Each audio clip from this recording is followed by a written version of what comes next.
الحمد لله رب العالمين والعاقبة للمتقين والصلاة والسلام على سيد المرسلين وعلى آله الطيبين وأصحابه المطهرين وعلى شهداء محبته وآلياء أمته وعلماء شريعته أجمعين. أما بعد فأعوذ بالله من الشيطان الرجيم. بسم الله الرحمن الرحيم.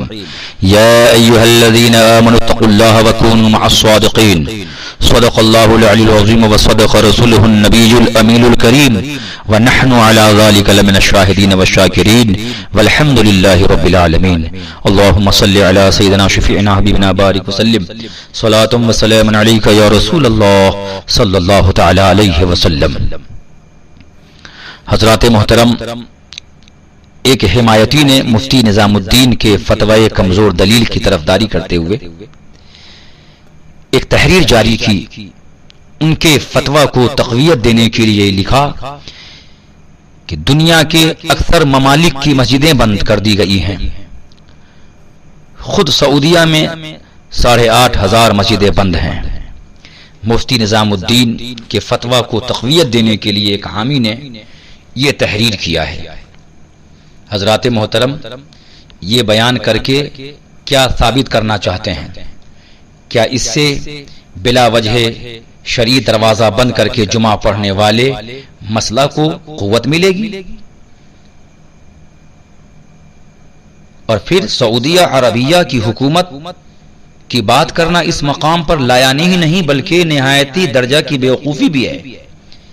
سعودی حکومت نے تو ہزاروں صحابہ و صحابیات و بزرگان دین کے مزارات کو مٹا دیا، تو کیا اس طرح کے حامی لوگ اس طرح کی گستاخی کو بھی بطور دلیل کبھی پیش کریں گے؟ سعودیہ عربیہ کا اس مقام پہ ذکر کرنا کیا معنی رکھتا ہے؟ طرفدار لوگ محقق صاحب کے فتویٰ کو صحیح ثابت کرنے کے لیے گر جائیں گے، یہ تو ہمیں معلوم تھا، مگر اتنا گر جائیں گے کسی کو نہیں معلوم تھا. دفع ضرر کا اندیشہ زبردستی ہی ان کے تحقیق کی بنیاد ہے، جس کو جامعہ امجدیہ سے جاری فتویٰ نے لا علاج مریض بنا کے رکھ دیا ہے. پھر بھی جامعہ اشرفیہ کے مفتی صاحب کے فتویٰ کی طرفداری میں حمایتی لوگ سر اٹھا رہے ہیں، زبان کھول رہے ہیں، جبکہ آج تک جو ان کے فتوے کے اندر کمی بتائی گئی اس کا جواب محقق صاحب سے آج تک نہیں ہو سکا اور نہ ان سے جواب ہو پائے گا. حضرات محترم، حیدرآباد سے آئی ایک تحریر میں ایک عجیب بات ملی، وہ یہ کہ فتویٰ محدث کبیر کا بھی صحیح ہے اور مفتی نظام الدین کا بھی صحیح ہے، مگر محدث کبیر کے فتویٰ پر عمل کیا جائے تو جمعہ کے روز مسجد ویران ہوگی اور شعار اسلام معطل ہوگا. لیجیے، اب مفتی نظام کے فتویٰ کی حمایت کرنے والے نے یہ تحریر کیا کہ فتویٰ دونوں صحیح ہے، مگر محدث کبیر کے فتویٰ پہ عمل کرنے سے شعار اسلام معطل ہو جائے گا. میرے دوستو، آپ غور کرو، جب دروازہ کھلا رکھ کر جمعہ پڑھنا ممکن ہے، چاہے 5 ہی لوگ مل کر پڑھیں، تو بتائیے اس صورت میں شعار اسلام معطل ہونے کا کیا مطلب ہے؟ اور جب اتنا ہی ڈر ہو کہ اندر والے 5 نمازی بھی خوف زدہ ہوں، باہر والے آنے سے لرزاں ہوں، خوف ہی خوف ہو، تو دروازہ بند کر کے ظہر کی نماز وہ 5 لوگ تنہا تنہا پڑھیں، تو اس میں مسجد ویران ہونے کی بات کہاں سے آ گئی؟ یہ محقق صاحب کی محبت میں اندھے لوگ سمجھ نہیں پا رہے ہیں، تو میرے دوستو آپ بخوبی سمجھ رہے ہوگے. دروازہ بند کر کے بزدلوں کی طرح چھپ کر کے جمعہ پڑھنے سے اسلام کی کس طرح شان و شوکت ظاہر ہوگی اور شعار اسلام نمایاں ہوگا، اور دروازہ کھول کر پڑھنے سے شعار اسلام پر کوئی آنچ آ جائے گی. عجیب فقیہانہ مہارت حاصل ہے ان لوگوں کو.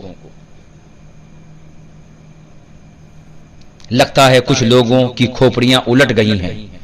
ارے ہل چلانے والا بے پڑھا انسان بھی بتا دے گا کہ 5 ہی لوگ بوجہ مجبوری اللہ کے گھر کا دروازہ کھول کر جمعہ ادا کریں تو اس صورت میں اسلام کی زیادہ شان و شوکت ظاہر ہوگی بنسبت دروازہ بند کر کے 50 لوگ بزدلوں کی طرح چھپ کر جمعہ پڑھیں. یہ سب کو سمجھ میں آ رہا ہے، مگر دروازہ بند دروازہ بند دروازہ بند، یہ ان کے حامی لوگ نہ جانے کہاں کہاں سے آ کر کے اس غلط فتوے کی تصدیق کر رہے ہیں. آپ کو سمجھ میں آ رہا ہوگا، مگر جس کے اندر خود نمائی ہو، اعتراف غلطی کر کے حق کو قبول کرنے میں اپنی بے عزتی سمجھتا ہو، وہ صحیح بات کو سمجھ نہیں پا رہے ہیں، یا کہیے کہ سمجھنے کی کوشش ہی نہیں کر رہے ہیں. اور یہ کہنا کہ مفتی نظام کے فتوے میں دروازہ کھول کر اور مجبوری کی وجہ سے بند کر کے دونوں صورتوں میں جمعہ ہو جائے گا لکھا ہے، لہذا دروازہ بند کر کے یا کھول کر جمعہ ہو، دونوں صورتوں میں عمل مفتی نظام الدین کے فتویٰ پر ہی ہوگا. اب دیکھیے غلامی کی حد ہو گئی. جامعہ امجدیہ سے فتویٰ شائع ہونے کے بعد ان مساجد میں بھی دروازہ کھول کر جمعہ ہونے لگا جہاں اشرفیہ کے فتویٰ کے چکر میں دروازہ بند کر کے جمعہ ہو رہا تھا. مگر مباحث لوگ کہیں گے نہیں مفتی نظام الدین کے فتویٰ پر ہی عمل ہو رہا ہے. 2 4 ہوتے ہیں، کوئی نہ مانے اور کہے کہ میں نہیں مانتا تو ایسے شخص کا علاج کرنا بھی آتا ہے. پھکڑ بازی کرنے والے نے پھکڑ بازی کی اور لکھا کہ پاک و ہند کے مسلمانوں نے اسی فتویٰ یعنی مفتی نظام الدین کے فتویٰ کے مطابق 5 وقتہ نماز باجماعت اور جمعہ کا اہتمام رکھا. اب دیکھ لیجئے کتنی تعریف کے پل باندھے جا رہے ہیں کہ پورے ہندوستان ہی نہیں بلکہ پاکستان میں بھی مفتی نظام الدین کے فتوے پہ عمل کیا گیا. یہ تو ایسے ہی ہے کہ کوئی گوالن تھوڑے کہے گی کہ میرا دہی کھٹا ہے. اس کا جواب تو مولانا کیف الورا صاحب نے بہت شاندار منہ توڑ دیا تھا کہ اگر اپنے 7x7 کے کمرہ کو ہی پورا ہندوستان پاکستان وہ سمجھ رہا ہے تو کوئی بات نہیں ہے، تب تو یہ بات صحیح ہے کہ اگر ہندوستان پاکستان اس کا چھوٹا سا کمرہ ہی ہے تو واقعتاً اشرفیہ کے فتوے پہ پورے ہندوستان پاکستان میں عمل ہو رہا ہے، کیونکہ اس نے اپنے کمرہ کو ہی پورا پاک و ہند سمجھ بیٹھا ہے. ورنہ تو پورے ہندوستان کی بات تو رہنے دو. بھیونڈی سے یوسف رضا نامی شخص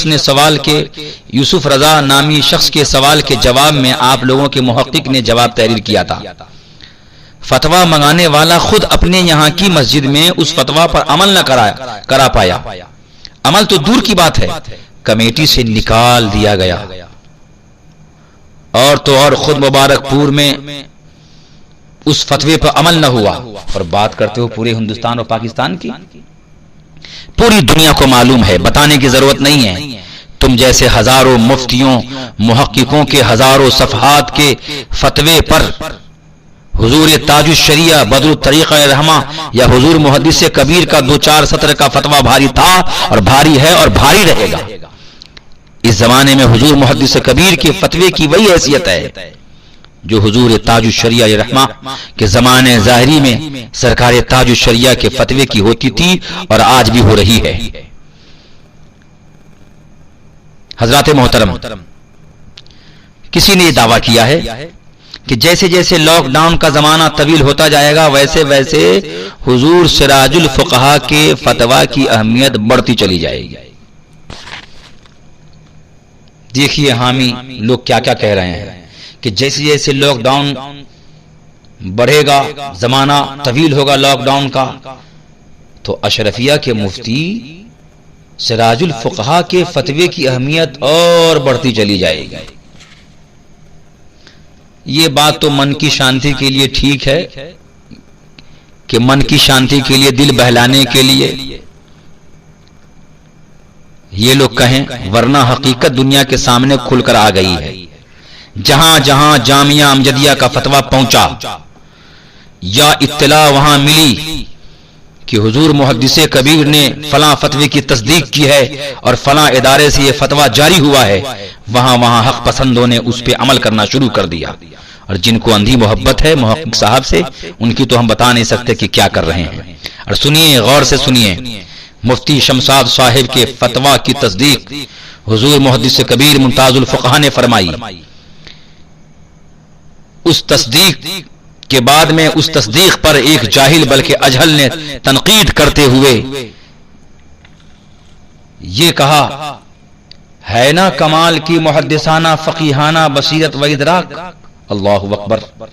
میں پوچھتا ہوں اس احمق الحمقاء سے کہ جانتے ہو تم نے نشانہ طنز کن کو بنایا ہے؟ جانتے ہو محدث کبیر کون ہے؟ محدث کبیر وہ ہیں کہ اس وقت دنیا میں جتنے علماء و فقہاء ہیں شاید گنتی کے چند حضرات نہ ہوں، سب کے سب محدث کبیر کے شاگرد ہیں یا شاگرد کے شاگرد ہیں۔ یہ وہی ہیں کہ شارح بخاری علیہ رحمہ کے وصال کے بعد جب ان کی جگہ دارالافتاء میں بیٹھا کرتے تھے مفتیوں کے فتوے کو چیک کرنے اور تصدیق کرنے کے لیے، تو میں نے خود کئی مرتبہ تمہارے سراج الفقہاء کو جھول جھول کر کتاب پڑھتے دیکھا۔ جب عبارت ان کے سامنے پڑھا کرتے تھے تو جھول جھول کر اس طرح پڑھتے تھے جیسے حفظ کرنے والے بچے قرآن مجید کو ہل ہل کر جھول جھول کر یاد کیا کرتے ہیں۔ یہ بات محقق صاحب کے عالم اور مفتی بننے کے بعد کی ہے، ان کے فتویٰ لکھنے کے دوران کی بات ہے۔ دورے طالب علمی کی پڑھائی کے علاوہ کی بات کر رہا ہوں بھائی۔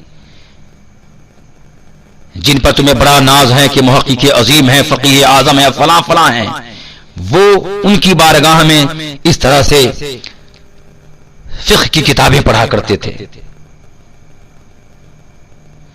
مفتی نظام الدین کے کچھ ناعاقبت اندیش نوخیز فقہ و فتاوی سے ناآشنا چیلوں کی حرکتوں پر دنیا کیا کہہ رہی ہے وہ سب بتانے کے لیے بہت وقت چاہیے، مگر جان لو جو لوگ اپنے حق گو حق پسند علم کے سمندر استاذ یا دادا استاذ یا پردادا استاذ کو نشانہ طعن و تشنیع بناتے ہیں، بڑے نادان اور احمق ہیں وہ لوگ۔ انہیں نہیں معلوم کہ حضور محدث کبیر کون ہیں، ان کی شان کا کیا عالم ہے۔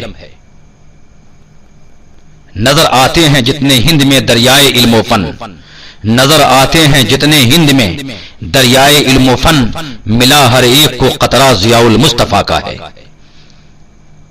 منافق کے کلیجے چرتے ہیں تحریر سے جس کی، بڑا بے مثل وہ نیزہ ضیاء المصطفیٰ کا ہے۔ اور تیسرا شعر ملاحظہ کریں، کوئی گمراہ ہرگز کر نہ پائے گا کبھی ہم کو، ہمارے قلب پہ پہرا ضیاء المصطفیٰ کا ہے۔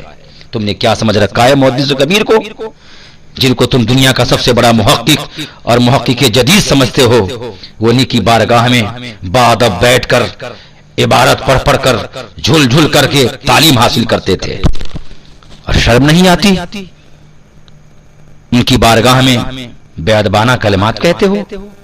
محدث کبیر وہ ہیں کہ بارہا سیمینار کے موقع سے کسی بھی مسئلہ کی تحقیق کے وقت مسئلہ کے دونوں پہلوؤں پر جائز اور ناجائز ہونے پر اس قدر سوالات کی بارشیں کرتے تھے، اتنے اعتراضات کرتے تھے کہ تمہارے محقق کے ساتھ ساتھ جتنے وہاں محقق مفتی عالم فقیہ ہوتے تھے سب جواب دے دے کر جب تھک جاتے تھے تو آنے والے کل کی مہلت مانگ کر کے محفل کو برخاست کیا کرتے تھے۔ محدث کبیر وہ ہیں جن پر حضور تاج الشریعہ علیہ رحمہ اعتماد کامل رکھا کرتے تھے۔ محدث کبیر وہ ہیں جن کو میں نے کئی مرتبہ حضور تاج الشریعہ علیہ رحمہ کو حضور محدث کبیر کہتے ہوئے سنا۔ وہ لوگ کیا جانے جن کو مفتی نظام الدین کی نئی اور غلط تحقیق کو بھی اچھالنے اور پرچار کرنے اور افادیت بتانے کے لیے ورغلایا گیا ہو۔ افسوس ہے، نہایت ہی افسوس کی بات ہے، اگر یہی حال رہا جامعہ اشرفیہ کے علماء اور مفتیوں کا تو سنیوں کو وہاں اپنے بچوں کو پڑھانے سے بھی ڈر لگے گا کہ جامعہ اشرفیہ مبارک پور میں اپنے بچوں کا داخلہ کرائیں، عالم بنانے کے لیے، مفتی بنانے کے لیے۔ لوگ ڈریں گے کیوں؟ اس لیے کہ کون تاج الشریعہ کا دیوانہ، مفتی اعظم ہند کا چاہنے والا، اعلی حضرت محدث بریلوی کا دیوانہ چاہے گا کہ وہاں پڑھ کر انہی کے جیسا عالم اور مفتی بن جائے اور نام نہاد محقق بن جائے اور غلط تحقیق لکھ کر کے اور پھیلا کر کے ملت میں انتشار پیدا کرے؟ کیوں؟ اس لیے کہ صحبت کا بہت اثر ہوتا ہے۔ دارمی شریف میں ہے، حضرت محمد بن سیرین رضی اللہ تعالی عنہ نے فرمایا یہ علم دین ہے، فانظروا امن تاخذون دینکم، تو غور کرو تم اپنا دین کس سے لے رہے ہو۔ یہ علم دین ہے تو غور کرو کہ تم اپنا دین کس سے حاصل کر رہے ہو۔ حضرات محترم، وہابیوں سے، دیوبندیوں سے، نیچریوں سے، مرتدوں سے نہیں ہم پڑھاتے کہ کہیں صحبت سے بچہ بدعقیدہ نہ ہو جائے، تو ہم یہ بھی گوارا نہیں کرتے کہ ایسے لوگوں سے بچوں کو تعلیم دلوائیں جو بلا وجہ شرعی بزرگوں کے فتویٰ کے خلاف فتوے دیتے ہیں، نئی تحقیق کے نام پر زمانے کے حالات کی دہائی دے کر، کبھی حاجت و ضرورت کے نام پر اکابر کے فتوے کے خلاف فتویٰ دے کر اور فتویٰ پھیلا کر اہل سنت کے مابین انتشار پھیلاتے ہیں۔ خود اختلاف کی بیج بو کر کہتے ہیں کہ علماء خطبہ تقریروں سے اختلاف و انتشار پیدا کر رہے ہیں۔ سنو، غلامان تاج الشریعہ تقریروں و تحریروں کے ذریعے ہر اٹھنے والے فتنوں کا سد باب کرتے ہیں، لوگوں کو بے راہ روی سے روکتے ہیں، نہ یہ کہ فتنے پھیلاتے ہیں، بلکہ جو فتین ہوتے ہیں کبھی دین کی تحقیق، کبھی مسائل کی تحقیق کے نام پر فتنے برپا کرتے ہیں، تو علماء اہل سنت تاج الشریعہ کے دیوانے ان کے فتنوں کو روکتے ہیں اور لوگوں کو بے راہ ہونے سے بچاتے ہیں۔ فتووں کے ذریعے لوگوں کو بلا وجہ شرعی آسانیاں مہیا کرانے والوں، حالات کے تقاضے کے نام پر، ضرورت و حاجت کے نام پر الضرورات و تبیح المحظورات کا وظیفہ کر کر کے الٹی سیدھی تحقیق کر کے اسے پھیلا کے امت کے اتحاد کو، اہل سنت کے اتفاق کو پارا پارا کرنے والوں، میرا مشورہ ہے کہ یہ کیا چٹ پٹ اکا دکا سال دو سال میں مسئلہ انتشاریہ پھیلا کر طوفان برپا کرتے ہو؟ کتاب الطہارت سے لے کر کتاب المیراث تک فقہ کی کتابیں بنظر عمیق مطالعہ کر کے زمانے کے اعتبار سے ترمیم و اضافے کے ساتھ طبیعت کے مطابق آسانیوں والے مسائل کی کئی جلدوں میں ضخیم کتاب لکھ کر ایک ہی دن میں قیامت برپا کر دو نا۔ کیا سال دو سال میں نئی تحقیق کے نام پر انتشار پھیلا دو، ایک ہی ساتھ قیامت برپا کر دو۔ شاید ایک ہی دن میں نام و نمود اور شہرت کی بھوک اور پیاس جو کہ مقصد ہے وہ مقصد پورا ہو جائے، مگر یاد رکھو اگر محقق جدید لوگ مسائل کے نام پر قیامت خیز طوفان بھی برپا کر دیں گے تو بھی غلامان غوث و خواجہ رضا، محبان حضور مفتی اعظم عالم اسلام و شہدایان حضور تاج الشریعہ نہیں ڈرتے، کیونکہ ہمارے درمیان شہزادہ صدر الشریعہ محدث کبیر و شہزادہ تاج الشریعہ حضور قائد ملت جلوہ فرما، اور ہزاروں کی تعداد میں اعلی حضرت مفتی اعظم ہند و تاج الشریعہ کے نقوش قدم پر چلنے والے حق گو علماء و فقہا کی پہرہ داری ہے۔ حضرات محترم، کچھ لوگوں نے دو طرفہ باتیں کر کے یہ لکھ مارا کہ دونوں فتویٰ صحیح ہے، دروازہ بند کر کے جمعہ کے جواز کا فتویٰ بھی صحیح اور عدم جواز کا فتویٰ بھی صحیح، یہ بھی صحیح وہ بھی صحیح۔ اس سے شاید مقصود ہو کہ 10 انگلیاں گھی میں ہوں اور سر کڑاہی میں ہو، اور یہ کہنا کہ شدید رد اور جارحانہ انداز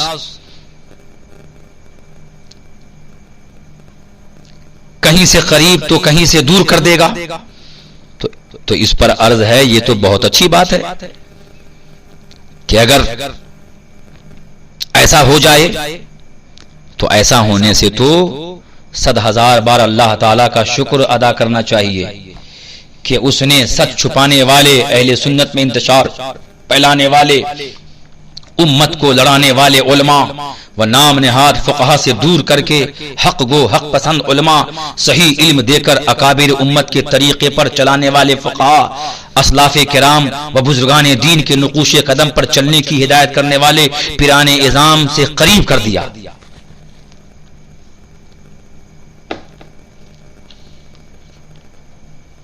ہمیں اس کی کوئی پرواہ نہیں کہ مسلک اعلی حضرت کی نشر و اشاعت سے، پیغام تاج الشریعہ عام کرنے سے کون روٹ رہا ہے، کون کٹ رہا ہے، کون پٹ رہا ہے۔ دنیا چھوٹ جائے تو چھوٹ جائے، مگر دامن محدث کبیر و دامن حضور تاج الشریعہ و دامن مفتی اعظم ہند و دامن اعلی حضرت و مسلک اعلی حضرت نہ چھوٹے۔ میرے دوستو، حق پہ چلنے والے، حق بولنے والے، حق پہ چلنے کی تلقین کرنے والے یہ سب نہیں سوچتے کہ کون کٹ رہے ہیں اور کون سٹ رہے ہیں۔ مرکز اہل سنت بیلی شریف زندہ باد پائندہ باد، حضور محدث کبیر و قائد ملت اور ان کے قدم بقدم چلنے والے علماء فقہا زندہ باد پائندہ باد۔ اس عنوان پر چوتھی تقریر کا انتظار کریں۔ السلام علیکم ورحمۃ اللہ تعالی وبرکاتہ۔ جہاں میں عام پیغام شہ احمد رضا کر دیں پلٹ کر، پیچھے دیکھیں پھر سے تجدید وفا کر دیں۔